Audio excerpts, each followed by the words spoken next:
So I found this Electrolux Classic in a scrap dumpster over there. I pulled it out, hoping it might work. I can't take it home because my grandmother doesn't want me to, but I'm gonna leave it here and hope someone can take care of it. Has a hose. Bag goes in there.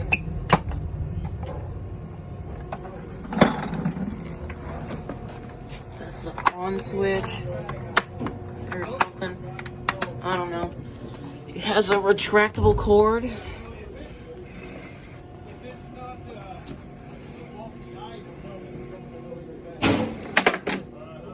So yeah, I'm gonna leave this thing here